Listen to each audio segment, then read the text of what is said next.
That is our top focus on NewsTrack. This is the NewsTrack and I'm Marya Shakil. A blast at the Red Fort on November 10th. 14 innocent lives lost. Countless questions still haunt the nation. It was supposed to be a warning, a lesson edged in tragedy. Yet the question remains, have we truly learned our lesson? The SIT team of India Today has uncovered something alarming and deeply disturbing. A thriving, unchecked supply chain of explosive-prone materials operating in plain sight. Across Delhi NCR and Haryana, fertilizers like NPK and ammonium nitrate, mining explosives, fuel oil, and even loose petrol are being sold casually without IDs, records, or even basic checks. This isn't just a loophole, it is a full-blown collapse of oversight. These dangerous materials are supposed to be regulated, yet they are traded like everyday commodities. What's clear is that the real threat isn't just the bomb that went off that evening, but the system that allows the next one to be assembled with ease. Take a look at this special report.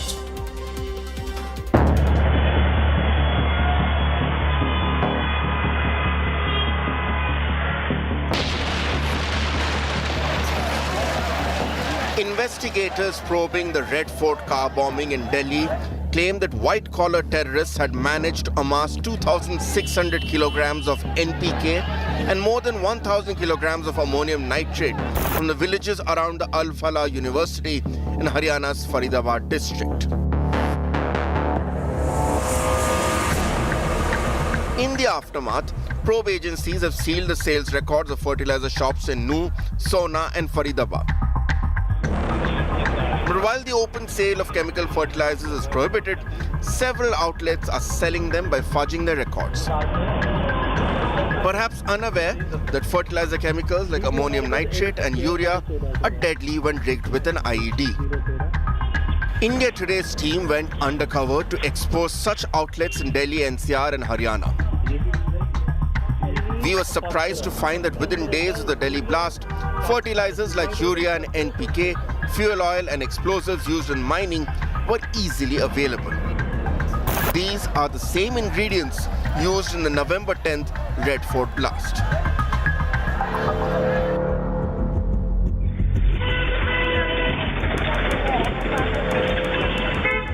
This is Suresh Fertilizer Store in Haryana's Akbarpur Bharota, where we inquired about DAP and NPK fertilizers from shopkeeper Ritesh. DAP मिल जाएगी? DAP हमारे पास NPK है 1450 वाला. NPK है. Shopkeeper Ritesh showed us sacks of NPK to win our trust.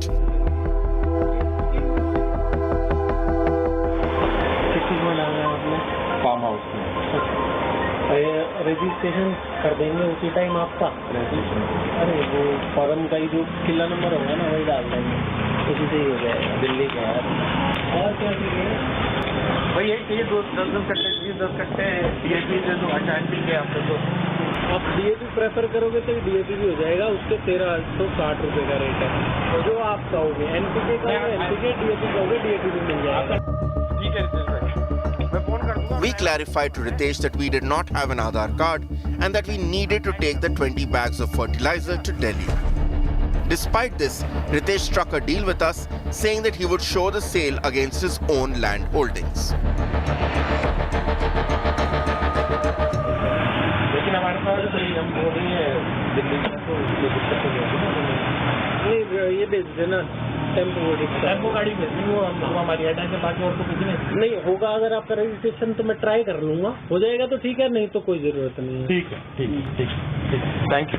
नहीं तो फिर हम जैसे अपने हमारे नाम है कुछ किले, उसी में. ठीक ठीक. Next, we went to Sonepat in Haryana, where we met Chirag, who runs the Shiv Agricultural Store located in the Kundli area. The pattern here was the same, chemical fertilizers being sold openly. DAP मिल जाएगी? DAP मिल जाएगी कितना चाहिए? और NPK और urea? Urea सफेद रंग का urea पड़ेगा 270 और 220 490 रुपए का. We told Chirag very clearly that we are from Delhi and that the fertilizers have to be taken to a farmhouse there. Chirag spoke to someone on the phone and he did not ask for any address or ID proof from us. Urea DAP दोनों ही दे दो. कितने 10 कट्टे urea 10 कट्टे DAP farm house की चाहिए. और आधार card इनके पास है नहीं पा. ठीक है. 1550 का डीएपी पड़ेगा. 380 का यूरिया जी. इसका यूरिया है ना जो यूरिया के साथ 5 बोतल लेनी पड़ेगी अपने नैनो यूरिया की. कोई नहीं मिल जाएगा. Basai village in Noor district of Haryana, the same area from where the doctor terrorist Muhammad Umar had purchased fertilizers for making his car bomb. Here we met Pappu, an expert in blasting rocks in the Aravali hills. We told him that we needed 5 kgs of explosives to blast rocks. और ये बारूद की जिम्मे आज ही कर लूँगा. अभी कर लूँगा. रात को फिर से ही रहें ठेकेदार हैं. तो मिल जाएगा 500 बारूद. Pappu described the properties of this explosive powder and also how it is used in stone quarries. ठीक है तो फिर आप लेके आप दे दोगे. फिर मैं आपको बता दूँ कैसे होगा. आप वही बता दीजिए कौन सा. तो ये जो बारूद आप जो गिरवाओगे ये वो क्वारी वाले माइनिंग वाले मुझे ऐसी आवेगी जैसे मतलब देखो यूरिया खास ना आवेगी सफेद ऐसा आवेगी. बत्ती लाते बत्ती भी चाहिए. हाँ बत्ती भी चाहिए. जल्दी चलेगा तो बत्ती सही. मुझे बारूद का रेट पता करके बता दो आप. ठीक है. और मुझे 5 किलो के करीब चाहिए है ना. ठीक है. आज बता दूंगा जी आप. The other ingredient needed for an improvised explosive device is fuel oil. We struck a deal to buy loose petrol at a fuel pump near Basai village in Noor district. खुला पेट्रोल दे दोगे? हाँ वो तो होनी चाहिए आपके पास. बोतल कुछ 5 मिनट से कैन ले मैं. हाँ दे. हाँ दे. मैं अपने ड्राइवर को भेज दूंगा. है अच्छा तो 500 रुपये का दे दीजिए. है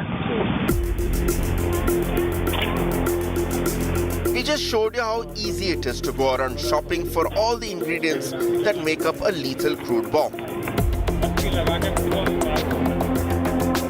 These unregulated markets of Delhi NCR pose a direct threat to the security of the country.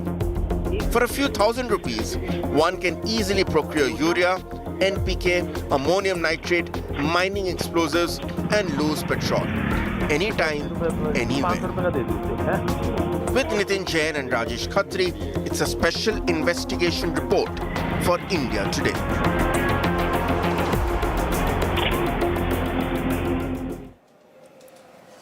Joining me now, Dr. Tara Karta, former Director of National Security Council Secretariat. We have Yashwardhan Azad, former IPS officer and Special Director, Intelligence Bureau, and Major General Sanjay Meston, Defence Analyst, joins us as well.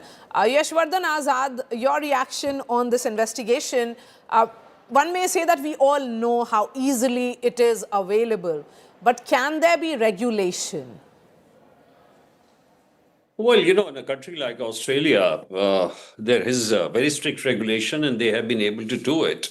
And because ammonium nitrate has been used in many of these blasts, there was a very strict control, rigorous protocol which was issued, whether it's the licensing, dealers, everything, transport, movement.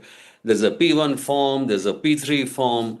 But the question is that, like the black market, if everything is done illegally, then you can't do. I mean, and I understand that it's very, very difficult to, bring about very rigorous checks. You see, if you refer it with the case of, link it to the case of the Red Fort blast and the ammonium nitrate, these were being brought in small quantities and bought in small quantities, so which was not, arousing any kind of, suspicion also. So if you are doing it in this clandestine manner, I suppose it is possible. If it's a bulk purchase, if it's a bulk kind of a movement, then yes, then checks. Okay, but Major General Mestron, one may say that this is hardly any black market deal which is happening. It's being sold in open market and without any checks, without any ID proofs. Yeah, absolutely, Marya. It is being sold in the open market. But the fact of the matter is that firstly, there are large number of rules and regulations. But the problem is, are the rules and regulations being enforced? Enforcement is a problem. Everything is laid out. For example, in the armed forces, we handle huge quantity of explosives. We have very, very strict rules and regulations. And it is, supervised by officers. Everything we go on ground. Now, in this case, when it is being, of course, for the civil consumption for the farmers, there are rules and regulations laid down. But what happens is, the black market and the bribe and the cops, they are susceptible to bribes. So everything is happening in the open market. And unfortunately, this is happening. And this is a wake-up call for the whole of nation. Common citizen also has a role in national security. These people are just selling it off to earn daily profits, but not realizing at what cost. It is at the cost of the national security. So perhaps firstly, India today deserves to be complimented for giving this explosive story on explosives. And this is what the whole country today is worried about, explosives. And it is so easy to be made, IEDs, etc. So why they're being made available, law enforcement agencies have to be tightened.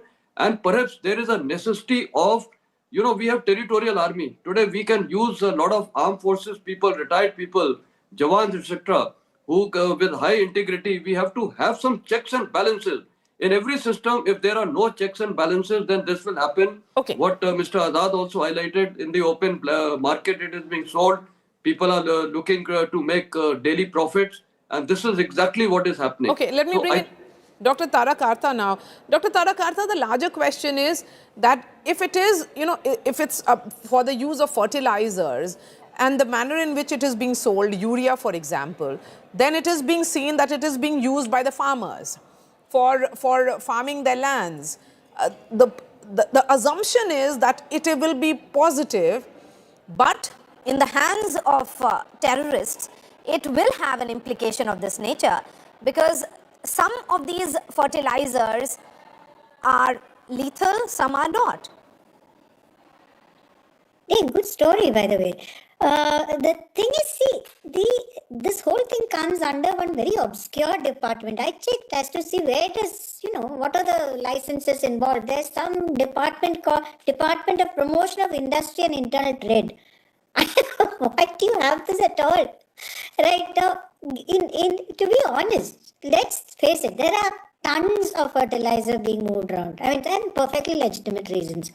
So it is, I would say it's almost impossible. That law was brought in 2012, the ammonium nitrate law, just after the blasts by the Indian Mujahideen, Mumbai, and one more set of, there was this, I think the Pune German bakery blast or something. Thereafter, these laws came in. Okay, great thing that the law is there. The line which I think you can draw, I mean, it's not possible to get all this stuff into some kind of control. Great if it could, can't be done.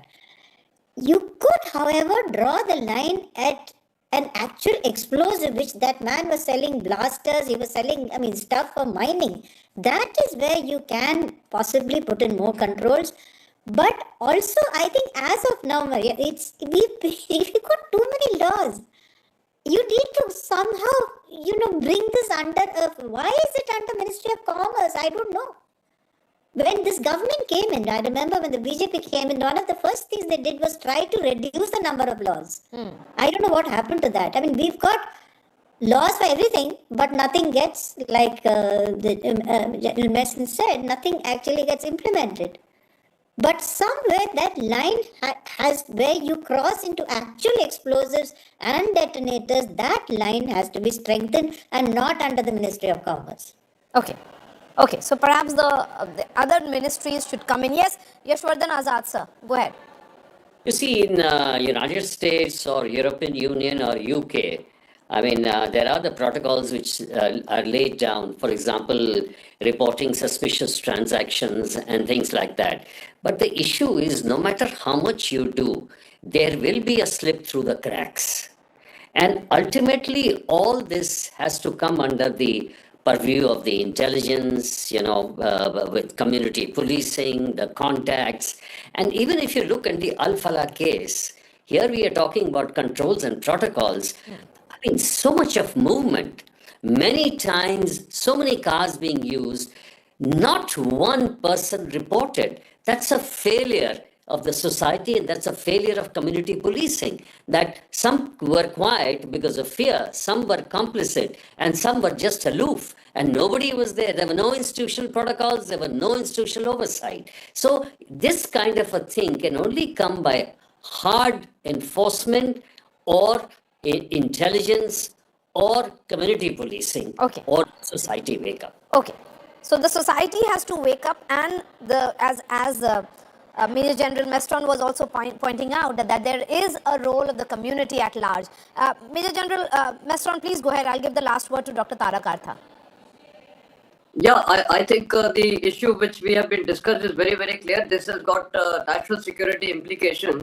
Therefore, I feel perhaps the awareness for the people is very, very important. I think the role of the government of India and also the media can be very important. Like now you have covered this story. I'm quite sure at least it will, start making the people think this is happening in a country.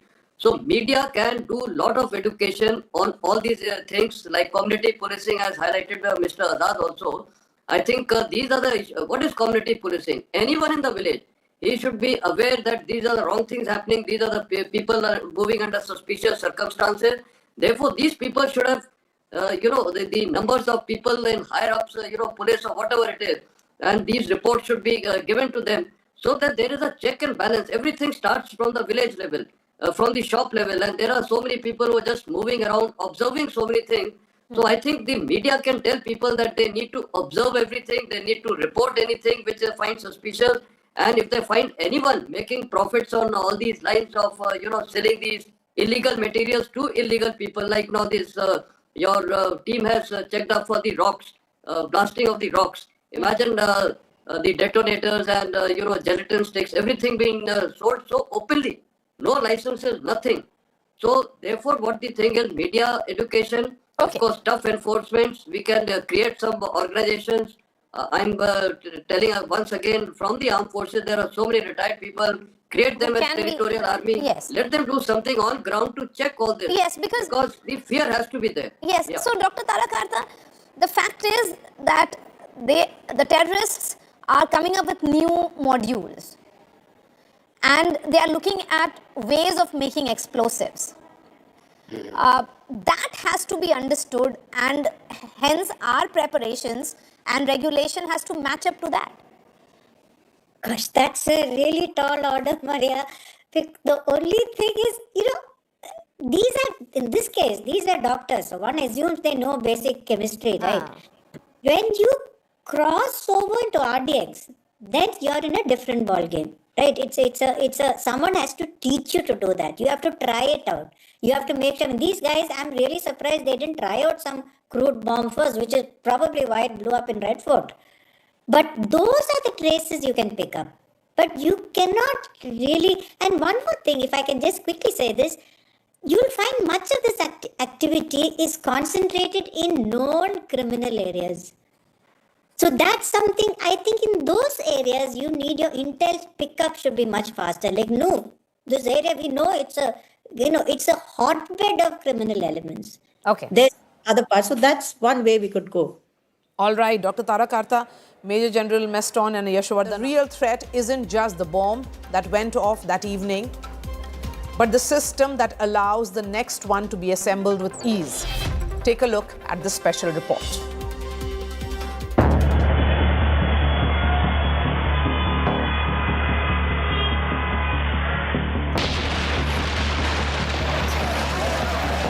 Investigators probing the Red Fort car bombing in Delhi claim that white-collar terrorists had managed to amass 2,600 kilograms of NPK and more than 1,000 kilograms of ammonium nitrate from the villages around the Al-Falah University in Haryana's Faridabad district.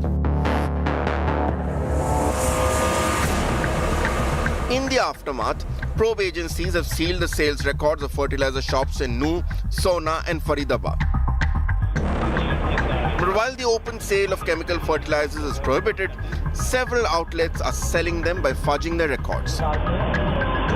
Perhaps unaware that fertilizer chemicals like ammonium nitrate and urea are deadly when rigged with an IED. India Today's team went undercover to expose such outlets in Delhi, NCR and Haryana. We were surprised to find that within days of the Delhi blast, fertilizers like urea and NPK, fuel oil and explosives used in mining were easily available. These are the same ingredients used in the November 10th Red Fort blast.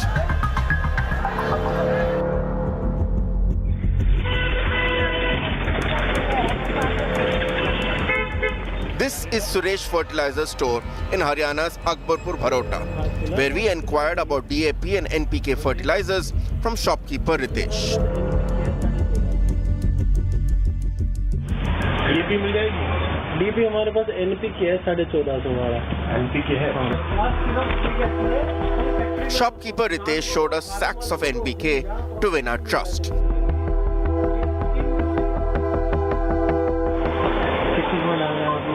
Farm house में registration कर देंगे उसी time आपका अरे वो form